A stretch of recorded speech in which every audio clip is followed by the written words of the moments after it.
嗨，大家好，这是大合体录制之前，我和远哥在搭配衣服，然后就拍了好多照片儿。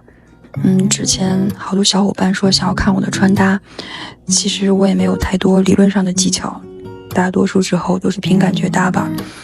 主要就是颜色不要太多。其实现在混搭呀、多巴胺穿搭呀，各种搭配大家都可以尝试一下，就把自己的衣服拿出来，各种搭一下，说不定就会有意想不到的效果。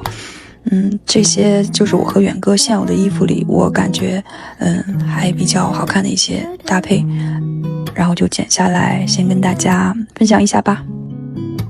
没了，就这些，拜拜。